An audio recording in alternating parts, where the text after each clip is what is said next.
ituro na si Kibuloy.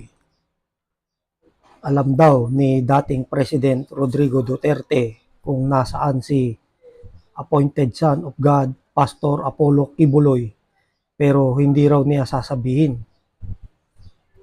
Sinabi ito ni Duterte noong nakaraang linggo sa isang pagtitipon sa Samar. Sikreto raw ang kinaroroonan ng kaibigang pastor. Sa kabila naman ng mga pahayag ng dating presidente, wala pang ginagawang hakbang ang Philippine National Police o PNP. Hindi dapat baliwalain ang sinabi ni Duterte tungkol sa wanted na pastor. Dapat magsagawa ng pag-iimbestiga kung may katotohanan ang ipinahayag ng dating presidente na alam ang kinaroroonan ni Kibuloy. Kung totoo ang sinabi ni Duterte na alam niya ang kinaroroonan ng kaibigang pastor, maaakusahan siya ng obstruction of justice. Maaaring akusahan na pinagtatakpan niya ang pinagtataguan ni Kibuloy na naharap sa maraming mga kaso, kabilang ang sexual and child abuse at human trafficking.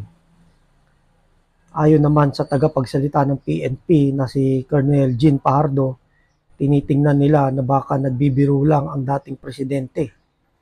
Sa sinabi nito, gusto raw nilang malaman ang buong context ng mga sinabi ni Duterte bago sila gumawa ng hakbang.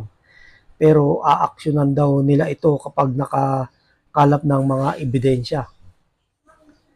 Nakapagtataka naman kung bakit magbibiro si Duterte sa kinaroroonan ni Kibuloy.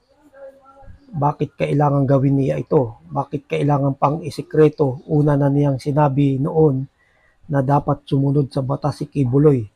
Matatandaan na pinayuhan pa niya ito na sumuko at harapin ang kaso. Nang magsisilbi naman ng warrant of arrest ng PNP sa tahanan ni Kibuloy noong nakaraang buwan at nagkaroon ng kaguluhan, sinabi ni Duterte na masyadong marahas ang PNP. Hindi raw dapat nagkagulo at may mga nasaktan pang mga followers ng pastor. Hindi malaman kung ano ang mga totoo sa sinasabi ng dating presidente ukol kay Kibuloy. Sa halip na magkaroon ng kaayusan ay nababahira ng kalituhan. Kung talagang may pagmamahal ang dating presidente sa kapayapaan, katahimikan at patas na hustisya, dapat niyang ituro ang kinaroroonan ni Kibuloy. Alam niya ito dahil abogado siya. Hindi na dapat isikreto ang kinaroroonan ng pastor na para bang pinagtatakpan pa niya at pinaglalaruan ang batas. Yan yung balita tungkol kay dating Presidente Rodrigo Duterte at sa kaibigan niya si Pastor Apollo Kibuloy. Pinagtatakpan niya nga talaga yan. Puro kasinungalingan yung kanyang mga sinasabi. Walang katotohanan. Kung alam niya, bakit hindi niya sabihin kung nasaan si Kibuloy at himukin na sumuko na lang. Lilituhin niya yung mga tao at babalik na rin ang mga pangyayari. Anong klaseng presidente yan? Dapat ba bang paniwalaan yan?